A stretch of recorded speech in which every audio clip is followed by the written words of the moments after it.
Housing prices are at the top of the news almost every day now, and any resident citizen of the United States has some vested interest in the housing market, whether you're a homeowner, renter, or want to be a homeowner. The question is, what's going to happen next? The stakes have not been higher for understanding the future of real estate at any time in U.S. history than today. If you are currently a homeowner, the question is, what do you do about moving, not moving, selling your house, buying a new house? More importantly, if you are a renter and you're thinking about buying a house or want to buy a house, the question is, should you be scared about the current prices? Should you be scared about the current market? And what should you be scared of? Should you be scared about getting in and paying too much, or should you be scared about not getting in and being locked out? This is where opinion comes in. Everybody can have an opinion. You will see news stories with pundits that'll have an opinion one way or another. Many times your own personal ideas or intentions or plans will fall in line with a third-party opinion. And sometimes you'll use the opinions to support what you've already decided on. This is where it's important to not necessarily just go with an opinion, but look at the facts. What's behind the opinion? What is the data that's driving an opinion? And you can agree or disagree with the data, but at least you are now making a decision from hard, cold facts and science, not from emotional opinion. So let's take a look at some of the opinion and predictions and what is behind them. First, we're going to look at an opinion from a business journal in Texas that says no let up in sight. Housing prices will rise for 5 to 10 years. It's pretty extreme. It's a pretty significant perspective to have.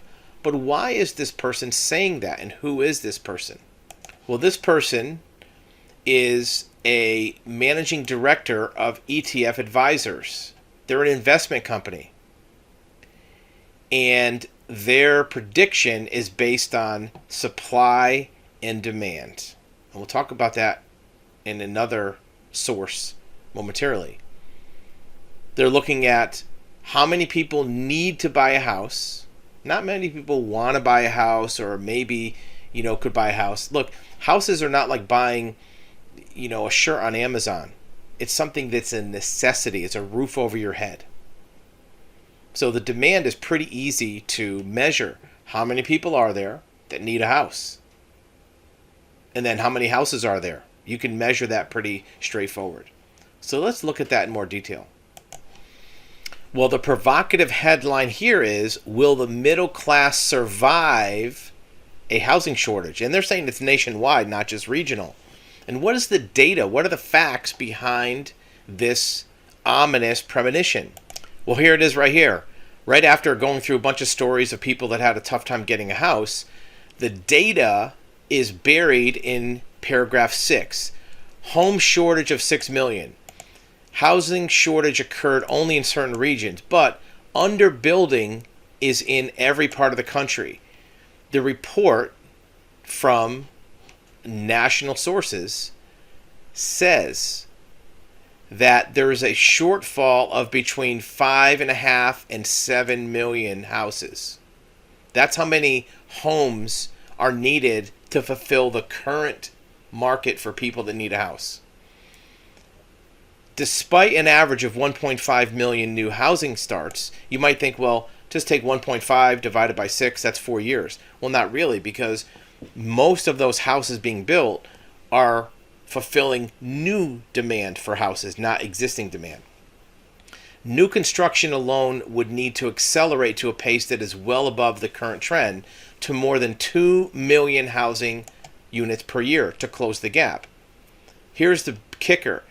Even if building were to continue at the current level, the most rapid pace in a decade, it would still take 20 years to close the 5.5 million gap.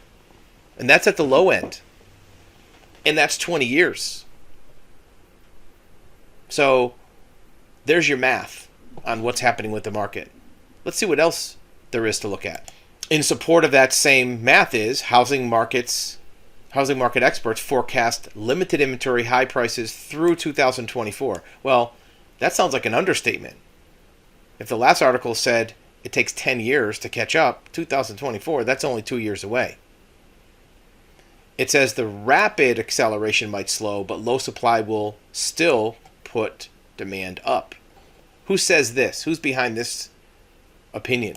This is a poll from hundreds of real estate experts around the country in different businesses. It could have been mortgage, brokerage, insurance, investment, and they are predicting, based on what they see, what's going to happen.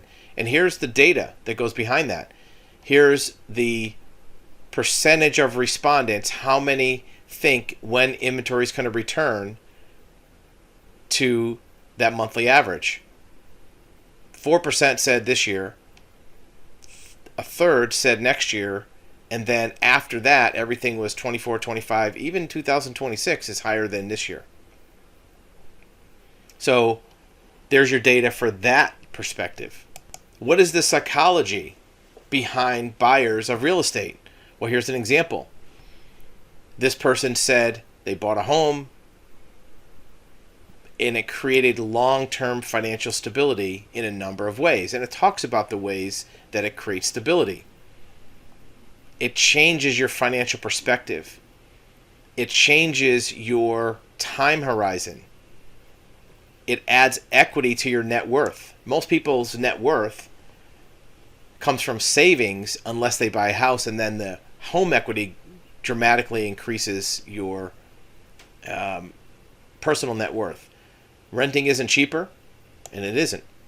If you're renting for $2,500 a month, you could buy a $500,000 house for $2,500 a month.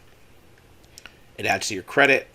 It makes retiring easier because your home is paid for when you're 65 or 70, so you don't have a mortgage anymore or a payment for rent, and you can retire. And it also allows you to take risks because you have that cushion. You have that known fixed price. And it changes your time horizon for what you're planning on. So where does that leave you for making plans or predictions? Well, you have to make your own decision about what to do. But if the real reason that you're not buying a house right now is because you don't think that the market is going to keep going up, well, there's some data that supports the opinion that it is. If the real reason is that you're afraid to, or you can't afford it, or you don't have the credit, and you're using price value as a justification, then you might want to fix the first problem, because it appears, from what many people are saying, that it's very likely, nobody has a crystal ball, nobody knows for sure, but it's very likely, the probability is higher, that the prices will continue to go up at the least. At almost certainly they're not going to go down. Because if there's 6 million houses short in inventory, that's not going to change overnight. Even if the builders, the home contractors, the general contractors ramp up and crank up production, it would take 10 years to catch up, assuming the market demand doesn't even go higher. If there's more people in the market, it might take 12 or 15 years. From an insider's perspective, we also own a company that's a general contractor builder. We see it in our industry. It would be impossible to ramp up production anymore, even if the builder wanted to, because there's supply chain issues for materials. Lumber is hard to get. Even if you want to pay the higher lumber prices, you can't get all the materials you need to build houses any faster. The permitting process is taking longer because municipal budgets are cut and the governments can't turn out permits fast enough.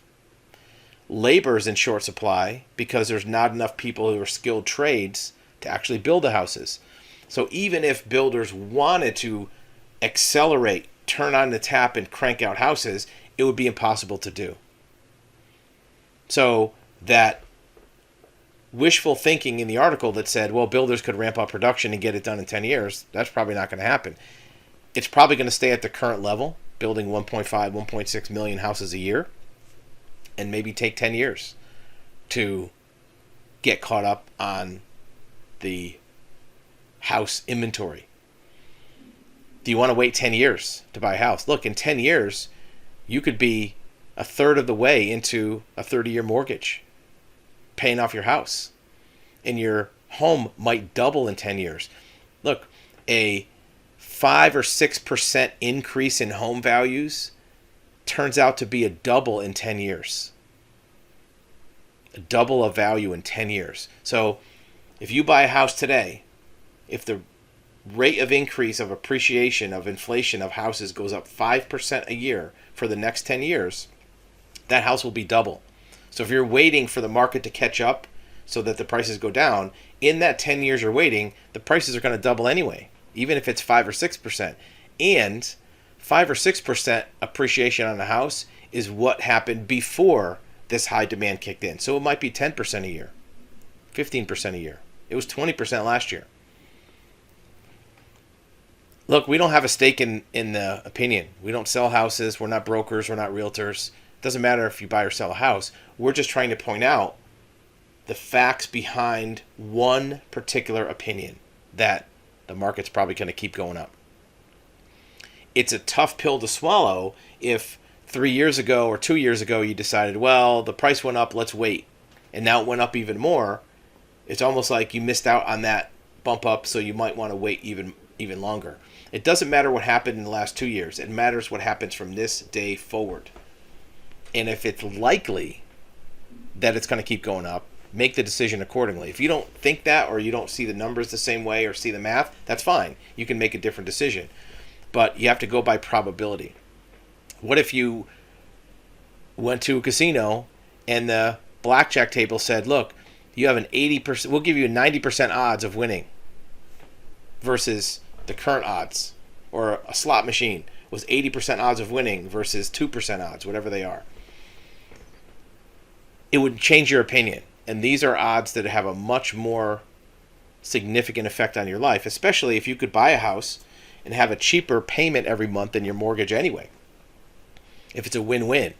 The idea of buying a house is it'll work out good for you if times are good, even if they're not. So there's some data and facts behind the opinions of the real estate market. Everybody has an opinion. Anybody can have different opinions. What you need to look at is, what are the facts or predictions or presumptions behind each opinion that you're considering? Because some people's opinions just could be based on garbage data or skewed intentions. If you have a real estate agent that says, yeah, we think the prices are going to go up, well, they sell real estate. They probably have a reason that it's good for them if it goes up. But in reality, this day and age, real estate agents don't have a benefit from prices continuing to go up. Real estate agents benefit from higher volume, not from higher prices. The more houses that are sold, the more a real estate agent makes. A higher price on a house makes you a little bit more on commission. But if you sell half as many houses and make 10% more commission, it's not going to benefit you. Real estate agents and brokers want to see a higher volume of sales. If they're predicting that the prices are going to go up and volume is going down, that's against their own best interest. So if you see a business person predicting something that is not going to help them, it's more likely to be true because it's not skewed by their own wishful thinking of their own self-interest. So look at the facts. Don't take anybody's opinion. Don't take our word for it. Don't just blindly follow any opinion. Look at the facts behind the opinions so you can act accordingly. You may not believe this. You may not agree with the numbers of the 6 million or the 1.5 or the different data that goes into it. That's fine. But then you can adjust accordingly. And you can look at why you don't think that data is accurate. But at least have it be based on data, not on opinions, or don't base the opinion on something that happened before. Well, the housing market crashed in 2008, so that means it's going to crash today. There's a lot of differences between the two, which we've covered before. hopefully that's food for thought. We're not trying to scare you. We're not trying to excessively push one agenda or another. We're trying to give you all the facts so that when you're making a decision, probably the most important financial decision in your life of buying a house or not, you're going into it with eyes open and not just blindly following the advice or opinion of somebody that seems like they're an authority but might have an agenda or might not have complete information.